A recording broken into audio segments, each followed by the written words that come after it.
hermanos, hermanas, como siempre les digo, es un gozo volver a estar con ustedes aquí en la Iglesia de la Gracia y les traigo muchos saludos de la Iglesia Hermana de Piedra de Ayuda.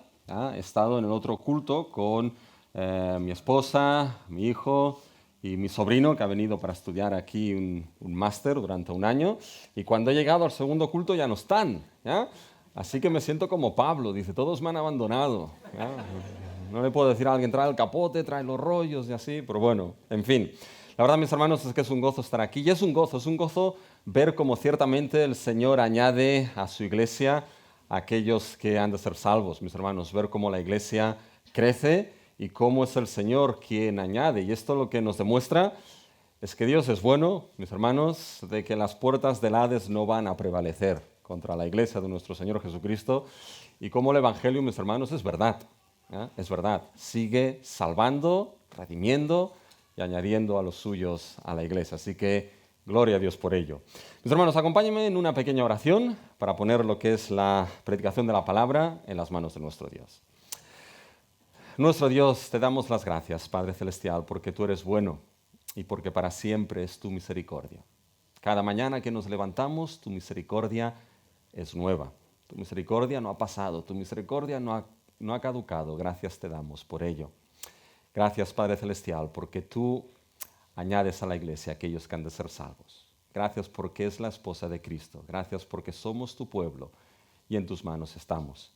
Padre Celestial, hemos cantado, háblanos, Dios nuestro, y es lo que te pedimos. Háblanos.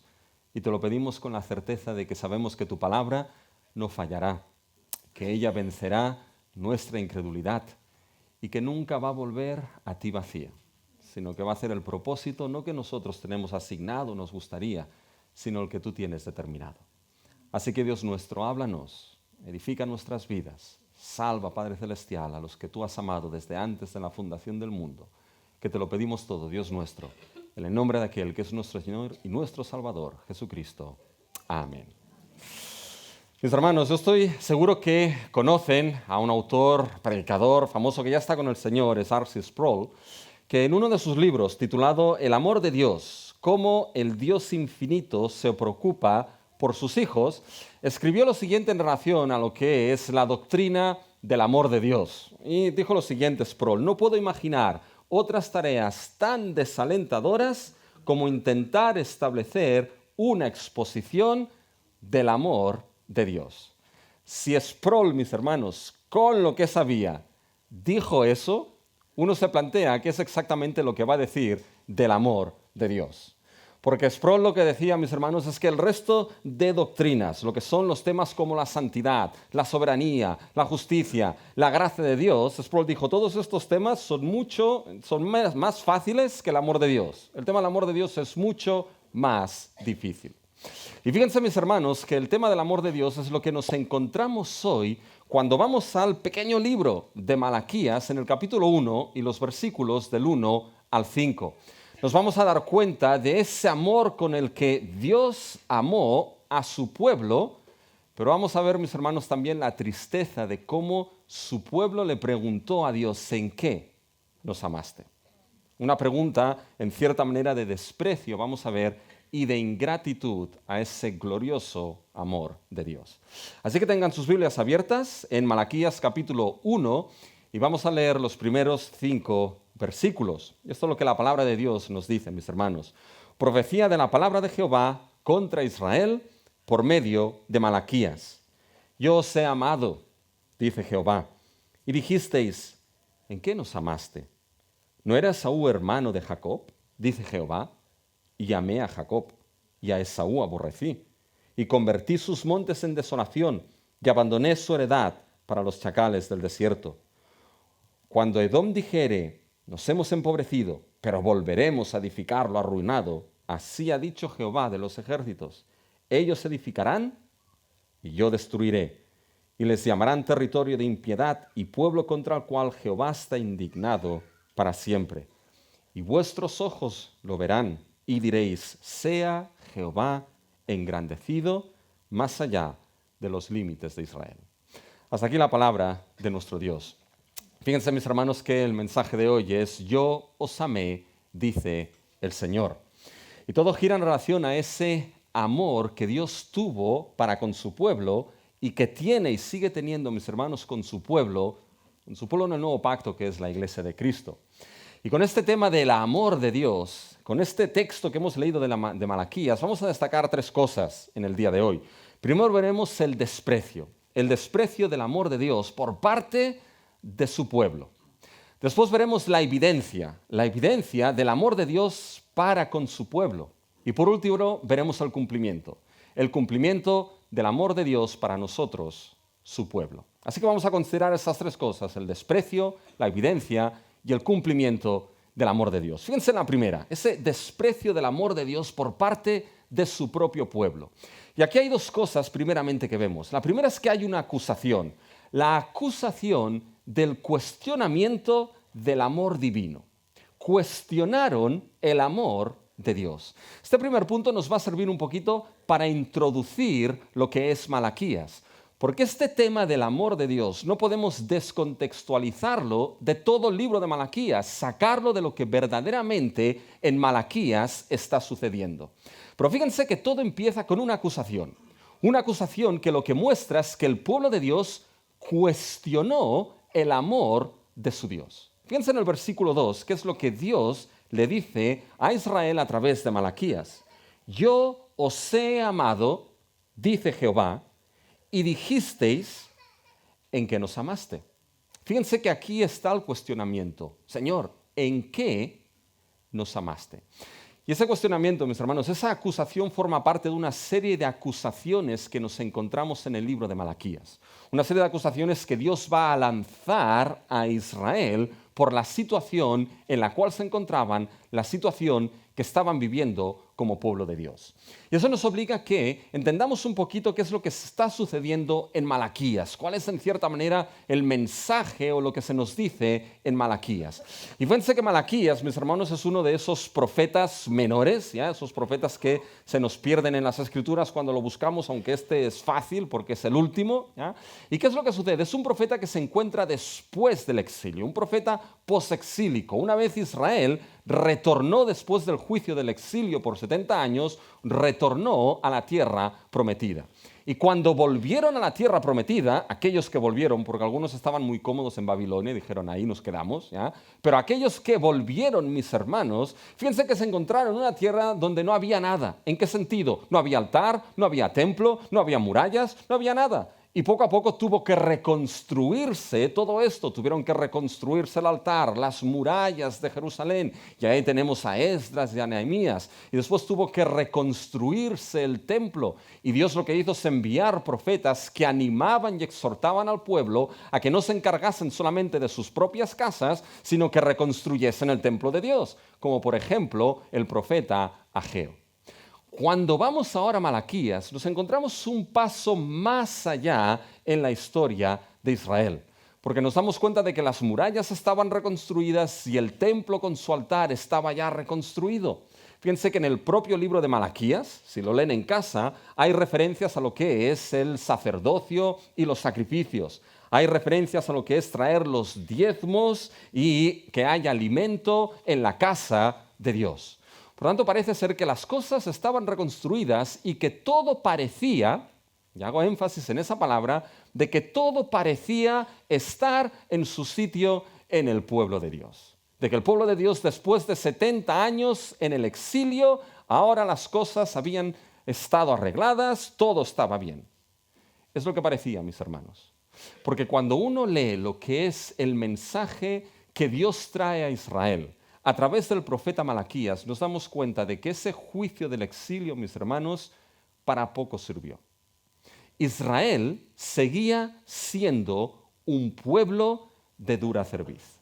Israel seguía siendo un pueblo que en Malaquías vamos a ver que seguía viviendo de manera infiel en esa relación de pacto que por gracia Dios había establecido con ellos. Seguían siendo un pueblo de dura cerviz y seguían siendo un pueblo, mis hermanos, con un corazón de piedra. Y es en esta realidad, que viene la profecía de Dios a Israel a través de Malaquías. Fíjense lo que aparece en el versículo 1. Porque es interesante, dice, profecía de la palabra de Jehová contra Israel por medio de Malaquías. Y esa palabra profecía aquí, mis hermanos, es una palabra característica. En realidad no es la palabra profecía, es la palabra carga.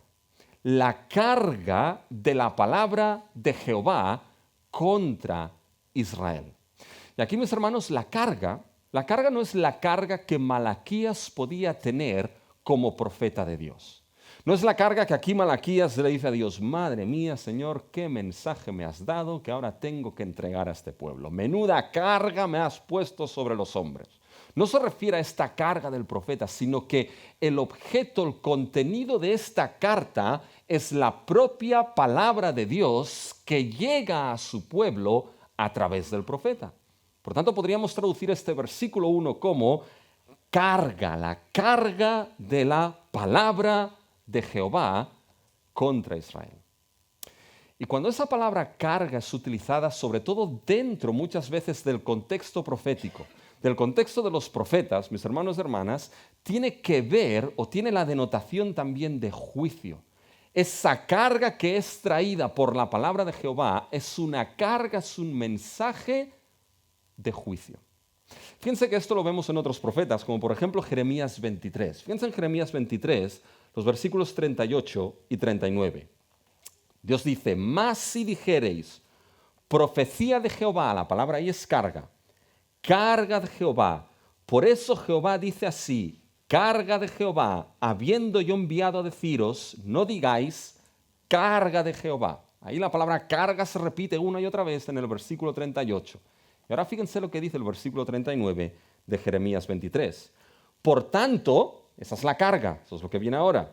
Por tanto, he aquí, yo os echaré en el olvido y arrancaré de mi presencia a vosotros y a la ciudad que di a vosotros y a vuestros padres. En Jeremías, ¿cuál es la carga de Jehová que llega? Es un anuncio, un mensaje de juicio. En concreto, el mensaje de juicio del exilio, de que Dios va a enviar a su pueblo al exilio por sus pecados. Por tanto, con esto, mis hermanos, cuando vamos al mensaje de Malaquías, carga, profecía de la palabra de Jehová contra Israel por medio de Malaquías, es un mensaje, mis hermanos, de juicio. Y es un mensaje, mis hermanos, que en Malaquías vamos a ver cosas gloriosas. En Malaquías hay cosas gloriosas, hay cosas sorprendentes, hay cosas preciosas. Pero algo que va a mostrar Malaquías, mis hermanos, es la tristeza. La tristeza de que la vida del pueblo de Israel, la vida del pueblo de Dios, después de haber sido vuelto del exilio, seguía siendo, mis hermanos, una vida de rotunda infidelidad a su Dios. Una vida, mis hermanos, donde el amor de Dios, lo veremos, es despreciado y cuestionado. Una vida donde la adoración al Dios verdadero es pervertida. Una vida donde la fidelidad en esa relación de pacto es sustituida por infidelidad y por deslealtad. Una vida, mis hermanos, donde la responsabilidad en el pueblo del pacto era básicamente una responsabilidad robada, donde incluso llegaron a robar a su Dios. Dentro de ese diálogo, porque Malaquías se organiza como un diálogo de Dios con su pueblo, Dios básicamente les va a decir, bueno, seguís en una vida de infidelidad rotunda en esa relación de pacto. Y saben, uno se plantea, mis hermanos, ¿cómo es posible que Israel como pueblo de Dios viviese así?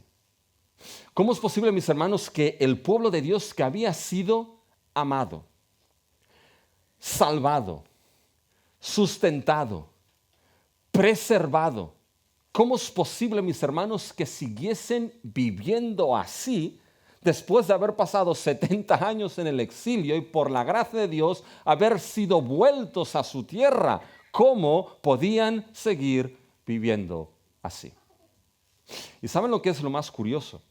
Que cuando cogemos otro profeta posexílico, Ageo, que fue el que les dijo, oye, reconstruid el templo que os estáis durmiendo en los laureles. Ageo, ¿saben lo que Dios dice en Ageo? Voy a hacer todas las cosas nuevas.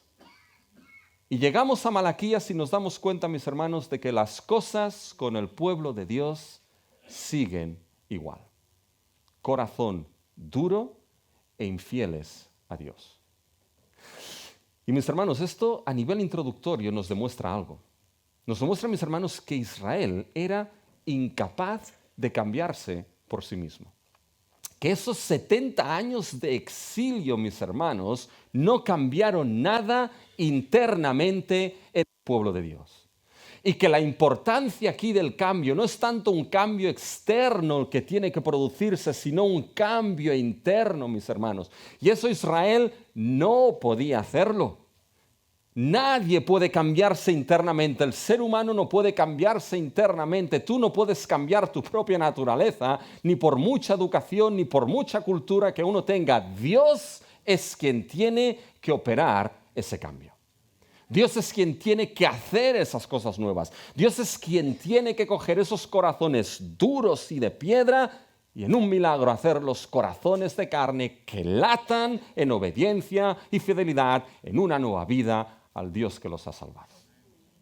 Y saben, esto es lo que anuncia, mis hermanos, Malaquías al final. Fíjense lo que Dios dice al final en Malaquías capítulo 4. Fíjense a partir del versículo 4 del capítulo 4. Dice, acordaos, les dice Dios, acordaos de la ley de Moisés, mi siervo, al cual encargué en Horeb ordenanzas y leyes por todo Israel. Y escuchen ahora, he aquí yo os envío el profeta Elías, antes que venga el día de Jehová grande y terrible. Él hará volver el corazón de los padres hacia los hijos y el corazón de los hijos hacia los padres, no sea que yo venga y hiera la tierra con maldición. ¿Cómo termina, mis hermanos, Malaquías? He aquí yo os envío el profeta Elías antes que venga el día terrible de Jehová. Él hará volver los corazones de los padres a los hijos y de los hijos a los padres, mis hermanos. Y cuando cogemos ese final de Malaquías y lo estiramos en la historia de la salvación, ese Elías prometido, mis hermanos, que haría volver los corazones de los padres a los hijos, sabemos que en el Nuevo Testamento es aquel que viene el espíritu de Elías. Es Juan el Bautista, que ¿qué es lo que hizo Juan el Bautista? Preparar el camino de ¿quién? Preparar el camino del Señor. Preparar el camino de Cristo, preparar el camino del Salvador, preparar el camino del único que es capaz de cambiar los corazones y hacer volver a su pueblo a Dios. El único. Por lo tanto, mis hermanos, Malaquías aún y el mal sabor de boca que puede dejarnos en ciertas cosas, ya lo veremos. Pero intentaré acabar el mensaje con buen sabor de boca. Voy a intentar. Pero aún y las cosas así, mis hermanos, que dices, pero ¿cómo Israel pudo hacer esto? Malaquías, mis hermanos, nos lleva a mirar a uno en concreto, y lo vamos a ver. Nos lleva a mirar a Cristo. Nos lleva a mirar en aquel que está nuestra esperanza. Nos lleva a mirar en aquel que es nuestro Salvador. Nos lleva a mirar a aquel que hace todas las cosas nuevas. Por tanto, esa acusación de cuestionamiento, mis hermanos, aunque es grave, no podamos perder de vista que nos va a llevar a mirar a Cristo. Pero esa acusación de que cuestionaron el amor de Dios es real. ¿Y saben qué, mis hermanos? Ese cuestionamiento del amor de Dios no fue una pregunta de desconocimiento. No fue una pregunta de que Israel no conocía exactamente del amor de Dios, mis hermanos. Fue una pregunta de despreciar y de ingratitud hacia su Dios. Y de la acusación, fíjense, pasamos a la realidad del desprecio. No solamente hay una acusación de cuestionar el amor divino, sino que hay una realidad de que despreciaron el amor divino. Eso ya nos lleva más a nuestro texto, mis hermanos. Fíjense en el versículo 2. El versículo 2 es lo que he llamado un versículo amoroso, porque es un versículo que se centraliza alrededor del amor, alrededor del tema de amar. Fíjense lo que dice en el versículo 2 la palabra de Dios. Yo, y cuenten las referencias al amor, yo os he amado, dice Jehová, y dijisteis, ¿en qué nos amaste? ¿No era Esaú hermano de Jacob, dice Jehová, y amé a Jacob? ¿Se dan cuenta, mis hermanos, el énfasis en qué? El énfasis en amor, el énfasis en amar. Yo os he amado. ¿En qué nos amaste. Yo amé a Jacob. ¿Se dan cuenta? Es un versículo amoroso. Gira en relación al amor. Pero ese versículo en relación al amor, mis hermanos, hay dos realidades contrapuestas la una con la otra. La primera realidad que vemos, mis hermanos, es la realidad de que Dios amó a su pueblo. De que Dios amó a Israel. Y cuando Dios, mis hermanos, establece una afirmación, no la establece de manera gratuita, no la establece porque sí. Cuando Dios dice algo, lo que Dios dice es verdad. Mis hermanos, creemos en una palabra que es toda ella inspirada. Y si es toda la palabra inspirada por Dios, toda la palabra es inerrante. Es decir, todas y cada una de las afirmaciones que nuestro Dios hace en su palabra, todas y cada ellas son verdad. Y cuando Dios le dijo a Israel, yo os he amado, eso no era mentira, eso no era gratuito, eso era verdad, mis hermanos. El Dios soberano, el Dios de los cielos y de la tierra, el Dios altísimo, mis hermanos, decidió amar a Israel. El Dios que es amor en sí mismo. El Dios, mis hermanos, que es el Dios trino, que en el seno mismo de la Trinidad existe un amor perfecto entre Padre, Hijo y Espíritu Santo. Que no tendría la necesidad de amar a nadie más, mis hermanos, porque ya hay un amor intratrinitario perfecto, sublime y eterno. Este Dios amó a su pueblo. Es una afirmación gloriosa, mis hermanos. Es una palabra que dices, Dios amó a su pueblo. Pero aquí viene la contrapartida. Aquí viene lo triste. Que su pueblo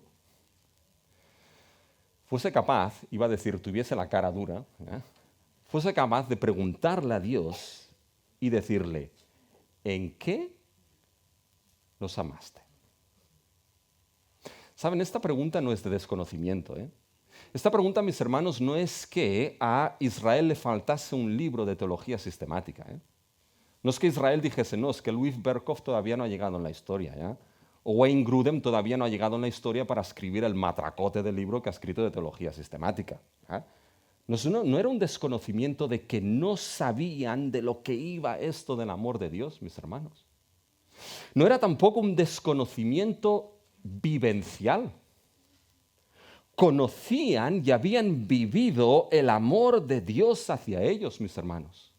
Un pueblo que era el pueblo más insignificante de todos, mis hermanos. Y Dios los amó.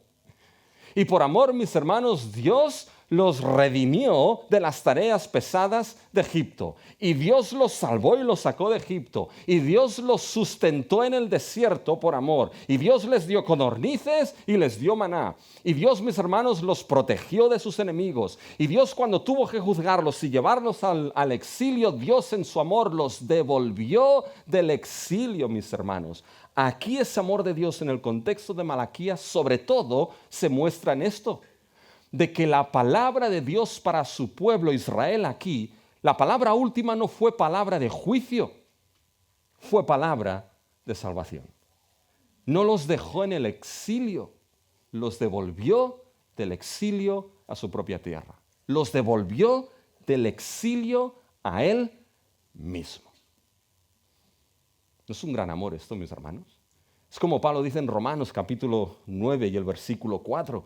Todo esto que Dios dio, mis hermanos, a Israel, la gloria, los pactos, las promesas, todo, mis hermanos, todo, porque había la bendición de que ahora Israel había sido adoptado como hijo de Dios. Y a veces esto lo perdemos en lo que es en el Antiguo Testamento. Pero una, mis hermanos, de las definiciones de Israel en el Antiguo Testamento es que Israel, mis hermanos, era hijo de Dios. Lo veremos. Pero fíjense lo que dice en el capítulo 1, versículo 6. Fíjense cómo se expresa aquí básicamente Dios hacia Israel. Veamos capítulo 1 y versículo 6. El hijo honra al padre y el siervo a su señor. Si pues soy padre, ¿dónde está mi honra? ¿Se dan cuenta? Si pues soy padre, ¿dónde está mi honra? Y mis hermanos, ese amor que Israel había despreciado no era cualquier tipo de amor, lo veremos más adelante. No era ese amor que en teología se habla de esa benevolencia de Dios para con todo el mundo creado. No es ese amor y esa benevolencia de Dios que alimenta a los pajarillos del campo, que ni siembran, ni ciegan, ni recogen en graneros. No es ese amor benevolente de Dios que hace salir su sol sobre justos e injustos y trae su lluvia sobre buenos y malos. No se refiere a este tipo de amor aquí, mis hermanos. Se refiere a un amor muy específico, a un amor muy particular, a un amor muy concreto que solamente Dios expresó para con su pueblo redimido, mis hermanos. Cuando Dios les dice, yo os he amado, Dios se está refiriendo a que les ha amado de una manera muy particular, muy específica, muy concreta, que no ha expresado con nadie más, al menos aquí en el Antiguo Pacto, mis hermanos. Por lo tanto, cuando Israel le dice a Dios, ¿en qué nos amaste? Fíjense que toda su historia, mis hermanos, es una historia de el amor de Dios mostrado hacia ellos. Por lo tanto, ese cuestionamiento no fue de desconocimiento. Esa pregunta, ¿en qué nos amaste?, es una afirmación de un desprecio ingrato a Dios. De despreciar quién es Dios como Dios de amor. De despreciar todo lo que Dios había hecho por ellos a lo largo de su historia y a lo largo de su vida. Que Dios hubiese podido decir, hasta aquí hemos llegado, pero seguían estando allí en su tierra, mis hermanos. Es como aquel padre que le da todo al hijo, todo, le da todo, mis hermanos, se lo da todo. Y este hijo acaba viviendo como quiere, haciendo lo que quiere. Y va al padre y le dice a este hijo que se lo ha dado todo. Pero hijo, ¿cómo puedes vivir así? ¿Cómo puedes hacerme esto? Si yo soy tu padre, ¿dónde está mi honra? Mira todo lo que te he dado, mira todo lo que he hecho, mira quién soy para ti. Y el hijo va y le dice al padre, ¿en qué me has amado? Y la pregunta aquí es, ¿cómo Israel aquí despreció ese gran amor de Dios? Y saben, lo vemos en dos aspectos. Lo vemos en un aspecto específico y en un aspecto general. Fíjense en el aspecto específico, cómo Israel despreció ese amor de Dios. En el aspecto específico lo vemos en que Dios le va a explicar ahora el amor que han despreciado con la historia de Jacob y Esaú. Fíjense en los versículos 2 y 3 cómo hay menciones a esa historia. Fíjense el versículo 2, a mitad. Dice, ¿no era Esaú hermano de Jacob? Dice Jehová, y amé a Jacob. Versículo 3, y a Esaú aborrecí. ¿Se dan cuenta cuál es el trasfondo de lo que hay aquí? El trasfondo es la historia de Jacob y Esaú. Y piensen un poquito, yo sé que se saben la historia, la mayoría saben la historia de Jacob y Esaú. ¿Ya? La mayoría ha pasado por las escuelas dominicales y muchos lo saben, y si no han pasado tienen que haberse leído la Biblia. ¿Ya? Saben que cada año se la tienen que leer, ¿no? Bueno, vamos a dejarlo aquí. ¿Ya? Fíjense, mis hermanos, que al menos todos tenemos en mente lo que pasó con la historia de Jacob y Esaú. ¿Y qué es lo que pasó, mis hermanos? Que Esaú, que era el hijo primogénito, no se olviden de esto, el hijo primogénito, ¿qué es lo que hizo? Despreció su primogenitura, mis hermanos. Lo que hizo fue ser ingrato a la bendición de la primogenitura que le había sido dado por nacer el primero. Y la despreció de una manera ingrata por un estofado, mis hermanos. Ya sé que hay estofados que son muy buenos, ¿ya? Lo sé. Pero en ese caso ninguno era lo suficientemente bueno para despreciar esa bendición de la primogenitura, mis hermanos. Por lo tanto, en la historia de Jacob y Esaú tenemos un hijo primogénito que es ingrato y desprecia la bendición de su primogenitura. Y ahora vamos a Israel cuando le preguntó a su Dios, ¿en qué nos amaste? ¿Y saben lo que tenemos ahí? Otro hijo primogénito que desprecia la bendición que le ha sido dada como pueblo amado. ¿Por qué Israel en el Antiguo Testamento, mis hermanos, es considerado el hijo primogénito de Dios? Cuando Dios mandó a Moisés a decirle ciertas cosas a Faraón, fíjense lo que se le dice en Éxodo 4, versículo 22. Éxodo 4, versículo 22 dice lo siguiente: y dirás a Faraón, Jehová ha dicho así, Israel, y aquí generalmente nos suele venir Charlton Heston con los 10 mandamientos, ¿ya? Israel es mi pueblo, ¿ya? Pero no es lo que dice Éxodo 4, 22. Dice, así dirás a Faraón, Jehová dice, Israel es mi hijo, mi primogénito. ¿Se dan cuenta, mis hermanos? En el Antiguo Testamento incluso Dios es Padre e Israel es el hijo primogénito de Dios. Y nos encontramos que ahora Esaú como primogénito despreció su primogenitura y ahora aquí el siguiente hijo primogénito desprecia la bendición del amor de su Dios hacia él. Dios le está diciendo, con tu desprecio, con tu pregunta ingrata de en qué os he amado, estáis, Israel, en la misma situación que Esaú. Un hijo primogénito que desprecia el amor y la bendición que le ha sido dada. Hay un trasfondo serio aquí. Porque si Israel estaba en el lado de Esaú, mis hermanos, Israel estaba perdiendo su identidad como pueblo de Dios. Y fíjense que esto lo vemos, ese desprecio, en la segunda fase, en la fase general, en la vertiente general.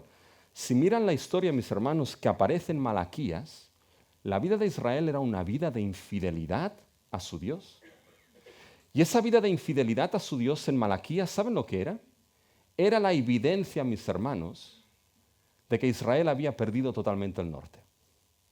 De que Israel, mis hermanos, pensaba ahora de que Dios era un Dios que no le había amado y su vida de infidelidad era simplemente la evidencia de que no creían de que Dios les había amado. Todo parte de ahí. Cae esa primera ficha y todo cae alrededor, mis hermanos. Fíjense, posiblemente los padres, los tíos, los abuelos se han encontrado con esto, ¿ya? Que a veces a los padres nos toca castigar a los hijos. Sí, ya. En un mundo que no quiere disciplina, mis hermanos, no piensen en ello. Se ha de castigar a veces a los hijos porque implica disciplina. Y a los pastores a veces nos toca disciplinar a nuestros hijos. ¿Ya? A ver, los pastores también a veces castigamos a nuestros hijos, para bien. ¿Ya? Pero fíjense, mis hermanos, que mi hijo me dio una lección una vez que tuve que castigarlo. Uno lo castiga con la intención de ¿qué? De que las cosas cambien, ¿no? De que las cosas vayan a mejor.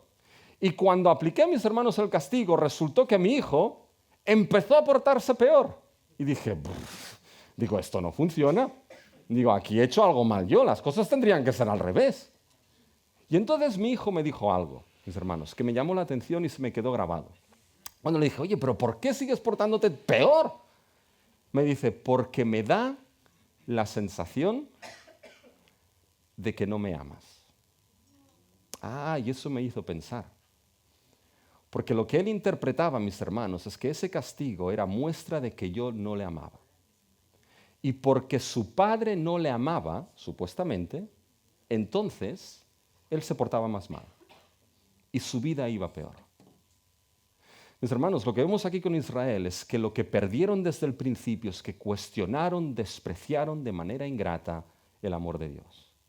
Y su vida después fue una evidencia, mis hermanos, de que no creían en absoluto de que Dios les había amado.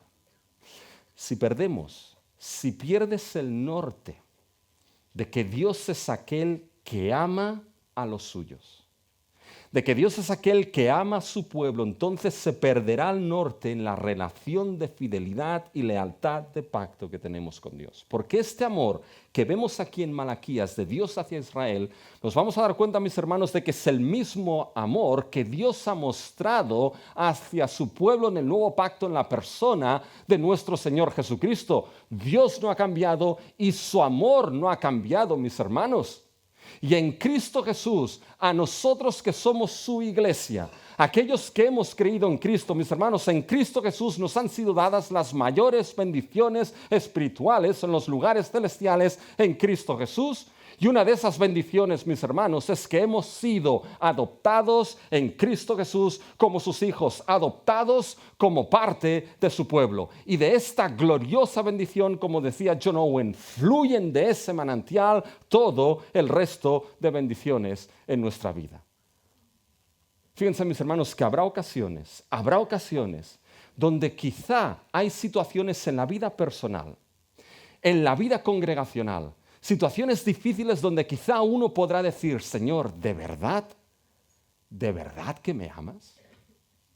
Si me amases, no permitirías que pasase eso.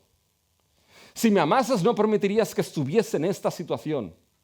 Señor, dices que me amas, pero ¿en qué me has amado? Y cuidado, porque como Pablo dice, estas cosas que han sido escritas para nuestro ejemplo. Y a veces la línea es muy fina en preguntar, ¿en qué me has amado, Señor? Y en caer en esa pregunta, en el desprecio y la ingratitud hacia el Dios que nos ha amado, que nos ama y que nos seguirá amando. Saben, mis hermanos, es glorioso escuchar esas palabras de parte de Dios. Es glorioso escuchar, yo os he amado. El Dios que no tenía ninguna necesidad de hacer esto hacia su pueblo, hacia sus santos, hacia aquellos que le despreciamos. Escuchar, yo os he amado.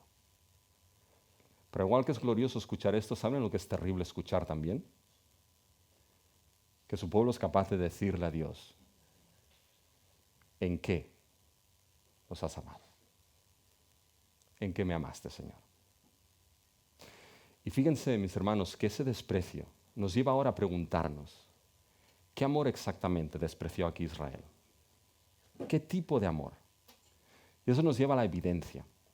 Pasamos del desprecio del amor de Dios por parte de su pueblo a la evidencia del amor de Dios para con su pueblo. Porque ahora lo que Dios va a hacer es decirles, bueno, vosotros hacéis esa pregunta de desprecio.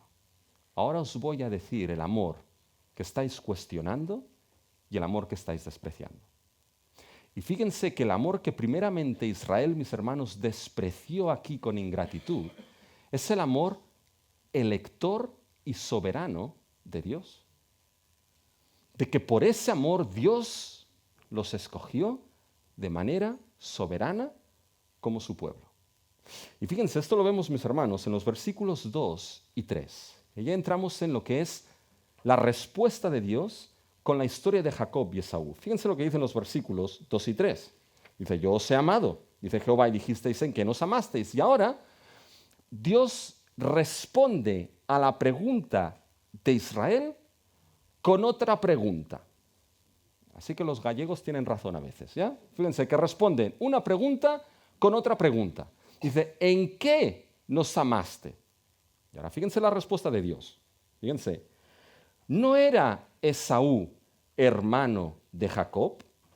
Dice Jehová, y amé a Jacob y a Esaú aborrecí. Paremos aquí, mis hermanos, porque fíjense que ahora Dios les responde a esta pregunta, ¿en qué nos amaste? Dios le dice, ok, os voy a responder en qué os amé. Y os lo respondo con la historia de Jacob y Esaú. ¿No era Esaú hermano de Jacob? Y a Jacob amé y a Esaú aborrecí. Por tanto, esto nos obliga a conocer un poquito la historia de Jacob y Esaú. O más bien, más que la historia de Jacob y de Esaú, a conocer lo que Dios le dijo a Rebeca antes de que Jacob y Esaú naciesen. Ahí está la cuestión, ahí está lo importante. Y eso lo vemos en Génesis 25. En Génesis 25, el versículo 23, fíjense lo que Dios le dice a Rebeca. Después de que la pobre Rebeca ahí está con contracciones, mis hermanos. Rebeca no sabías que Isaac había orado. Señor, dame. Y ahora te estaba con contracciones. Entonces, creo que si Rebeca se hubiese enterado que eso es porque Isaac oró, mis hermanos, yo no sé lo que le hace a su esposo. ¿Ya? Pero ahora le explica a mis hermanos por qué esas contracciones. ¿Ya? Y fíjense lo que le dice en el versículo 23 de Génesis 25. Y le respondió Jehová, 2 naciones hay en tu seno, y 2 pueblos serán divididos desde tus entrañas. el un pueblo será más fuerte que el otro, y el mayor servirá al menor. Con estas palabras de Dios son sorprendentes, porque Dios no solamente le está explicando a Rebeca la fuente de sus contracciones, que eso es importante, pero no es lo más importante. Lo que Dios ahora le está mostrando a Rebeca, mis hermanos, le está desplegando delante de ella parte del progreso de la historia de la salvación, mis hermanos. Y lo que le dice es que esa lucha que hay en tu seno, Rebeca, es porque en tu seno hay dos naciones. Una que vendrá de Esaú, que será Edom, y la otra que vendrá de Jacob, que será ¿quién? Que será Israel. Y esas dos naciones chocarán. Pero ahora aquí Dios le dice algo sorprendente.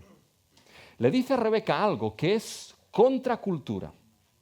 Le dice a Rebeca algo que no tiene nada que ver, que no encajaba con la cultura del antiguo Medio Oriente, que no encajaba con lo que eran los patrones mentales de la humanidad en aquel tiempo, con esa cultura, con esa historia, no encajaba. Le dice, ¿y sabes qué, Rebeca? El mayor servirá al menor. Mis hermanos, esto es contracultura. Porque el mayor, que era Saúl, ¿quién era? Lo hemos visto. Era el primogénito. Era el que tenía, mis hermanos, la bendición de la primogenitura. Era el que hubiese tenido que ser el depositario de las promesas de redención que fueron dadas a Abraham y que pasaron a Isaac. Es que hubiese tenido que ser el depositario de esa bendición y en especial el depositario de que en él se formase una gran nación. Y eso le tocaba por cultura y por orden de nacimiento, ¿saben a quién? A Esaú. Pero ahora va Dios aquí y cambia las cosas. Dice, el mayor servirá al menor. Por lo tanto, el que va a tener preeminencia aquí no va a ser Esaú, va a ser Jacob. Y aquí en el contexto implica que tendrá preeminencia porque él será el depositario de las bendiciones y de las promesas que Dios dio a Abraham y a Isaac y que ya arrancaban desde la creación misma, mis hermanos. Ahora pregúntense, ¿cómo se dio esto? ¿Cómo este cambio, mis hermanos? Y si me responden, bueno, este cambio se dio porque Esaú vendió su primogenitura por un estofado muy bueno.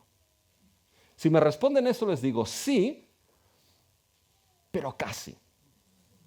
¿Y saben dónde está el casi?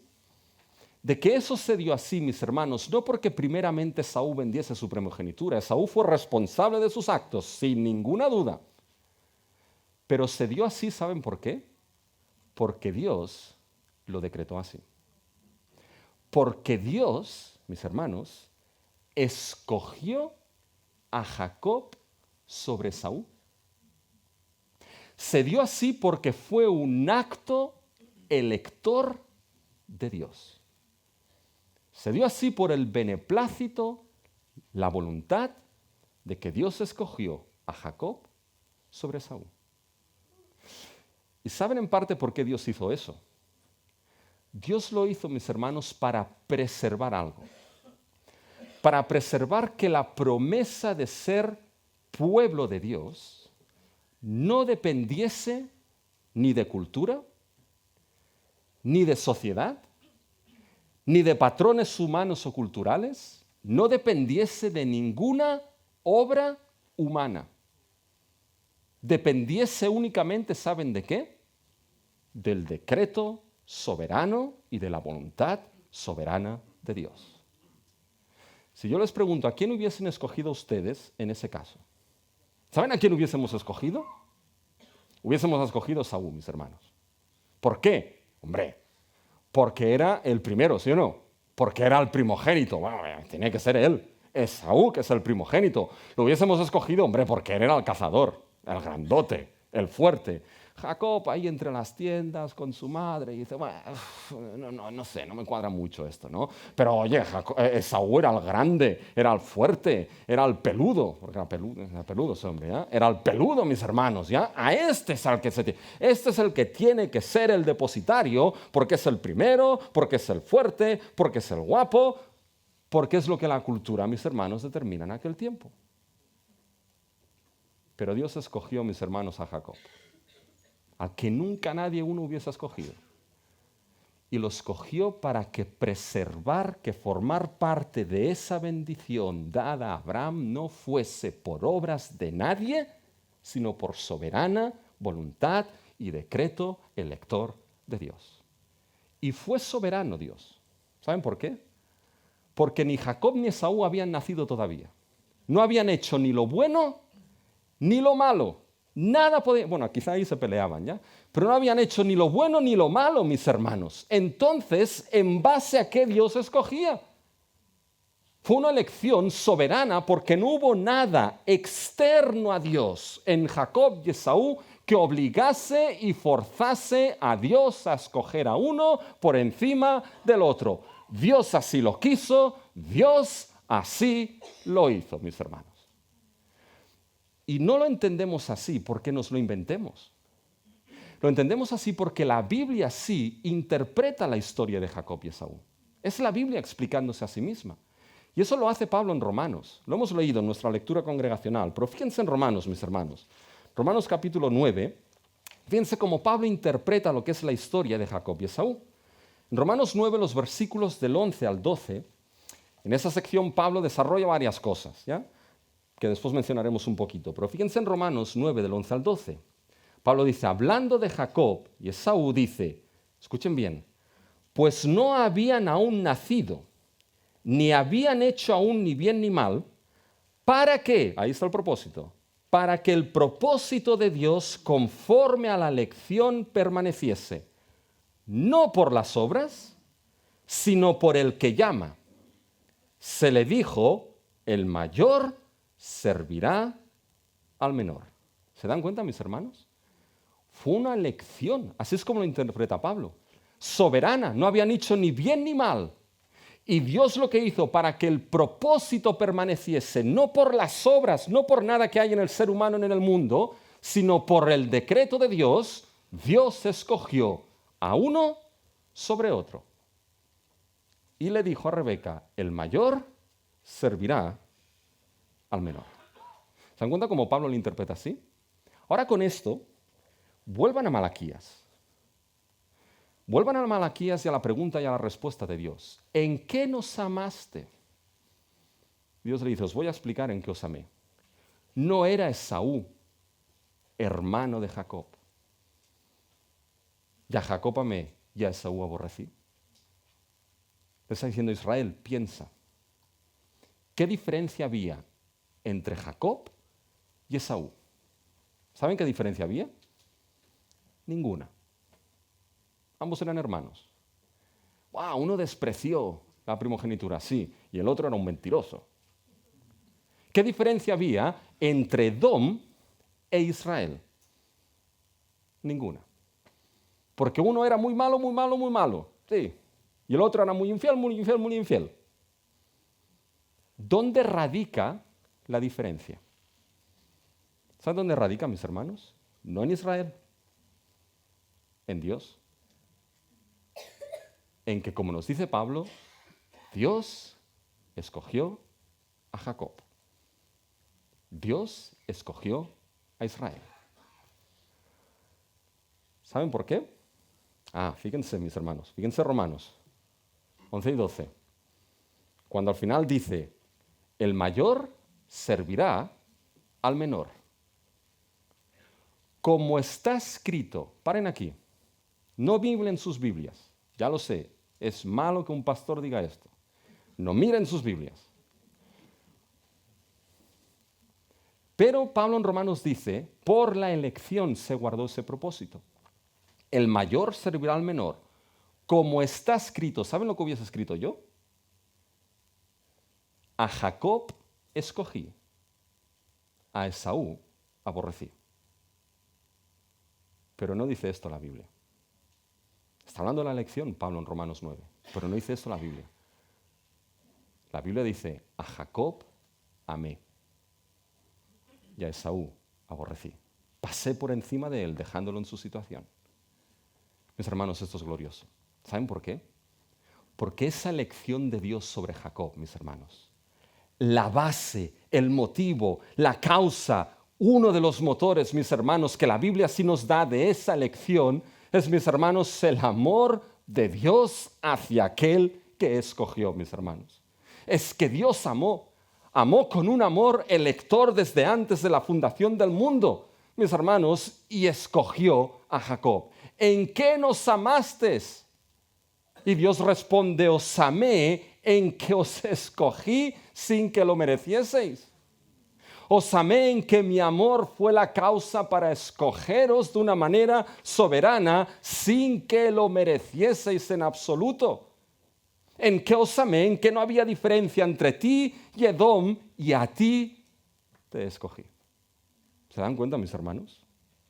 Fíjense que ese amor es un amor elector y soberano de Dios.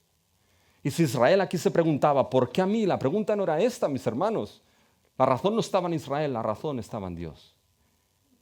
Y cuando vemos la Escritura, mis hermanos, y lo vamos a ver al final, ese amor, este amor de Dios elector y soberano, es el amor que Dios ha derramado sobre aquellos que Él ha salvado por gracia y fe en Jesucristo.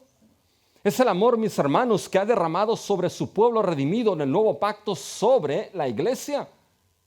Es el amor, mis hermanos, cuyo propósito nos amó y nos escogió de manera soberana, sin merecerlo ninguno de nosotros. Si uno se pregunta, ¿en qué me amaste? Oh, te amé en que te escogí sin que lo merecieses. ¿Por qué a mí? No te preguntes esto, porque todo está no en ti, sino en Dios. Y sabe, yo sé que la doctrina de la elección, mis hermanos, ha generado problemas a lo largo de la historia de la iglesia. Los Whitfield y los Wesley. Y están los dos en el cielo ahora. Sé que sigue generando, mis hermanos, problemas a hermanos, a iglesias, así. Pero a veces perdemos de vista, mis hermanos, que entre todas las cosas difíciles que pueda haber en esta doctrina, mis hermanos, la doctrina de la elección es una doctrina sublime que nos muestra el gran amor de nuestro Dios.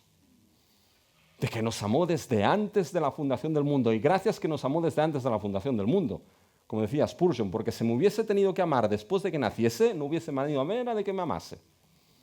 Desde antes de la fundación del mundo nos amó y nos escogió en el amado. Y nos amó y nos escogió soberanamente porque ese amor es un amor también salvador y preservador. Fíjense que este es el amor que rechazó Israel. Un amor elector, soberano y ahora salvador y preservador. Fíjense que eso lo vemos del versículo, mis hermanos, 3 en adelante. Y Dios se lo explica en formato Antiguo Testamento. Fíjense en el versículo 3. Y a Saúl aborrecí.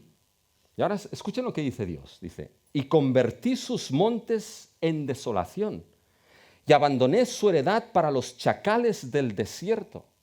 Edom, mis hermanos, estaba situado en una zona montañosa, ¿ya? Al sur de lo que era el Mar Muerto, mis hermanos, en la península arábiga, y era una zona montañosa. Y aquí dice Dios, bueno, sus montes los convertí en desolación y abandoné su heredad para los chacales del desierto, es decir, un acto de juicio de Dios sobre Edom. Y fíjense lo que dice ahora, versículo 4. Cuando Edom dijere, nos hemos empobrecido, pero, aquí sale el orgullo humano, fíjense lo que dice, pero volveremos a edificar la arruinado. Así ha dicho Jehová de los ejércitos, ellos edificarán, ¿y qué hace Dios aquí? Y yo destruiré. Y les llamarán territorio de impiedad y pueblo contra el cual Jehová era indignado para siempre. Ellos intentarán edificar y yo destruiré. Esa palabra es dura, mis hermanos. Porque Dios está diciendo que va a juzgar a Edom, que juzgó a Edom, mis hermanos, y que no hay vuelta atrás en ese juicio para Edom. De que van a intentar reconstruir y lo que levanten, Dios destruirá, mis hermanos. Esa palabra es dura. Porque lo que Dios está diciendo aquí, que hay juicio para Edom, pero ¿saben lo que no hay? no hay salvación para Edom. Palabra dura, mis hermanos. Pero si creemos que Dios es el autor de la salvación y que la salvación es de Jehová, la salvación es de Jehová de principio a fin, para quien Él quiere y como Él ha decretado, mis hermanos. Y fíjense que aquí la palabra para Edom es dura. No va a volver a levantarse. Porque Edom, como hermanito de Israel, pues en cierta manera le estuvo pegando duro ahí. Y Dios dijo, hasta aquí hemos llegado. Si no le dan otro profeta menor Abdías, y verán lo que sucede con Edom. Y fíjense cuando vamos a la historia de la salvación, que había un rey que era Idumeo, Herodes, que se enfrentó ¿con quién, mis hermanos? Con la simiente última de Israel, que es Cristo. Y uno salió victorioso, el otro no. Pero la pregunta aquí es, ¿cómo este juicio de Edom nos muestra que el amor de Dios, elector y soberano, para Israel era amor salvador y preservador? ¿Cómo nos lo muestra esto? ¿Y saben cómo lo muestra, mis hermanos? Den un paso atrás en el libro de Malaquías. Y el libro de Malaquías hemos visto que es un profeta posexílico. Por lo tanto, Israel, mis hermanos, se encontraba ¿dónde? Sí, Israel había pasado los 70 años del exilio, ¿sí o no?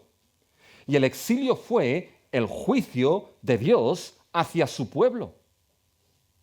Pero fíjense, Dios devolvió a su pueblo a la tierra prometida, mis hermanos.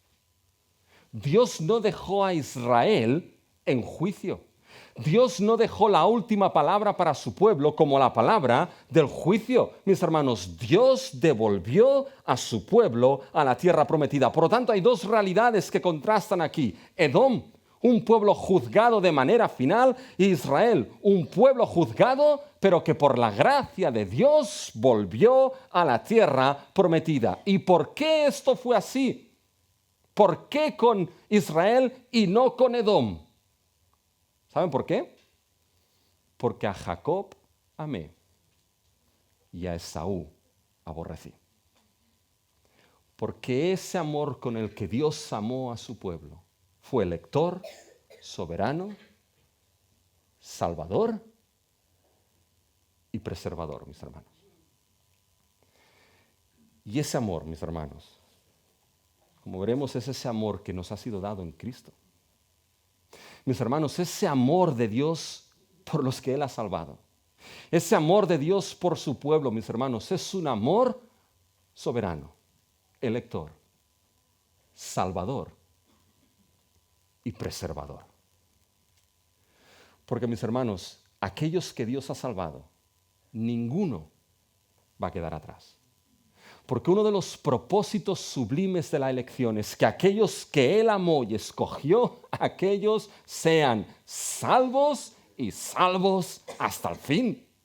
Y ninguno caiga en el camino. Si Dios, mis hermanos, si Dios dejase a alguno de los que Él ha amado, con ese amor elector, soberano y salvador, dejase que alguno cayese por el camino, entonces podrías levantarte. Podrías levantarte y decirle a Dios, Señor, ¿en qué me has amado? Me has salvado y ahora me dejas caer por el camino. Pero ¿saben qué? El amor de Dios, mis hermanos, no solamente salva, sino que preserva a los que Él ha salvado. Porque la obra de Cristo, mis hermanos, obró, consumó y aseguró la salvación de los suyos. Ese amor es el que Israel, mis hermanos, despreció. Es terrible esto, ¿eh? Pero fíjense lo que le dice Dios, y con esto pasamos ya a la parte final del mensaje, en el versículo 5. Fíjense el versículo 5. Y vuestros ojos lo verán. Dios le dice, bueno, vais a ver lo que voy a hacer con Edom, para que entendáis el amor que tengo con vosotros. Vais a ver lo que voy a hacer con Edom para que entendáis el amor que habéis despreciado, soberano, elector, salvador, preservador. Y vuestros ojos lo verán y diréis, sea Jehová engrandecido. Hay unas razones, mis hermanos, de ese amor que hemos visto o estamos viendo aquí. Es para que al final, aquellos amados podamos decir, sea Jehová engrandecido. Pero la parte final del versículo 5 es interesante. Sea Jehová engrandecido más allá de los límites de Israel. Escuchen esta palabra. Sea Jehová engrandecido más allá de los límites de Israel. Esta palabra, mis hermanos, en la historia de la salvación está apuntando de que este amor elector, este amor soberano, este amor salvador, este amor preservador del Dios soberano que fue mostrado con Israel. Malaquías nos dice, este amor será un amor que engrandecerá a Dios porque irá más allá de los límites de Israel, más allá de las fronteras de ese pueblo en el antiguo pacto, y un amor que desbordará esos límites y de una manera gloriosa alcanzará a aquellos que están fuera de estos límites de Israel en el antiguo pacto, mis hermanos. Y cómo ese amor de Dios desborda esos límites de Israel, mis hermanos. ¿Saben cómo? Solamente a través de uno. Porque ese amor de Dios, elector, soberano, salvador, y que preserva, desborda los límites a todas las naciones en la persona de nuestro Señor Jesucristo. En el glorioso mensaje del Evangelio de Cristo Jesús. Y eso nos lleva a mirar, mis hermanos, al final el cumplimiento del amor de Dios hacia nosotros, su pueblo. Y lo primero que debemos entender es que el amor elector de Dios es cumplido primero en Cristo Jesús. Ahora sí que debes dar un gran paso hacia atrás en el libro de Malaquías y ver toda la historia de la salvación delante de ti. La tenemos delante de nuestros ojos cuando cogemos la escritura, mis hermanos. Y hemos visto que Malaquías nos enseña una realidad triste en el pueblo de Dios. Una realidad escrita para ejemplo como nosotros, que a veces puede caerse en ese cuestionamiento y desprecio por situaciones quizá difíciles de la vida, personales o congregacionales. Quizá cada uno de los que está aquí en algún momento puede pensar en una de esas situaciones o en más de una en el que le ha pasado por la cabeza decir, Señor, ¿de verdad que me amas? ¿En qué me has amado? Fíjate cómo estoy. Pero ¿saben qué? Cometeremos un error si vamos de Israel a nosotros de manera directa. Eso es un error. Porque de Israel tenemos que ir a Cristo. Y de Cristo a nosotros. Porque ¿qué hemos visto, mis hermanos, en esta historia? Que Saúl, el primogénito, despreció su primogenitura. De que Israel, el hijo primogénito de Dios, despreció el amor del Padre. Falló como hijo. Por tanto, necesitamos un hijo primogénito que no falle.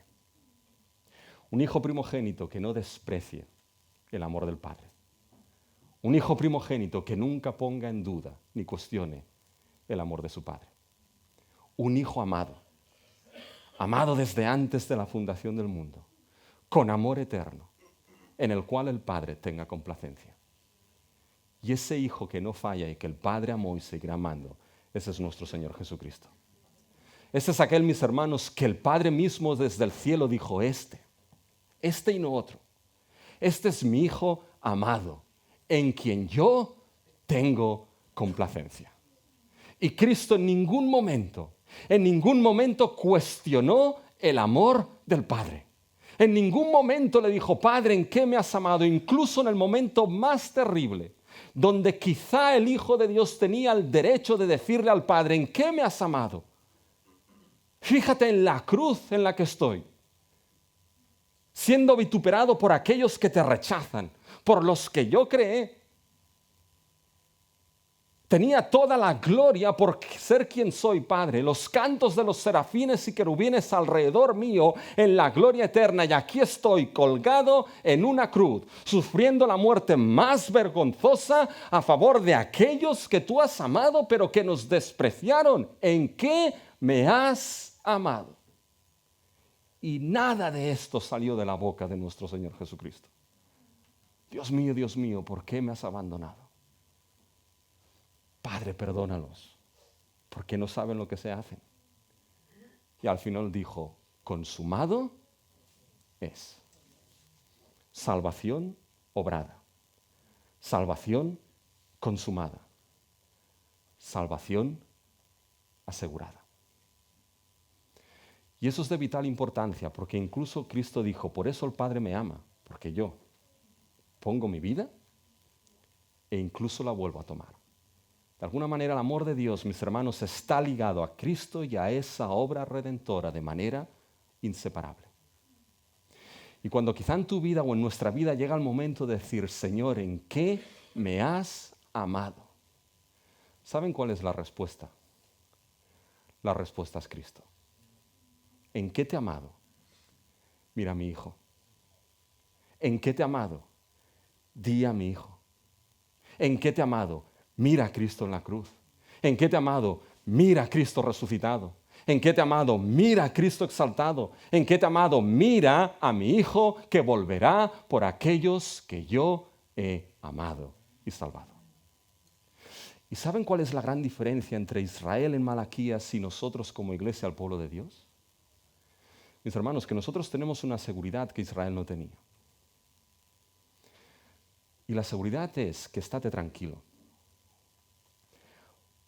De que ese cuestionamiento ingrato en aquellos que son genuinamente salvos nunca llegará hasta lo más profundo para apartarnos de la gracia de Dios. ¿Saben por qué?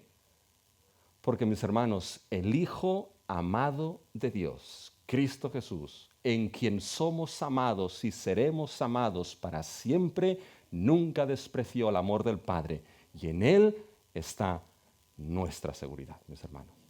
Hemos cantado, descanso en tu plan, descansa en ese plan eterno del amor de Dios en Cristo.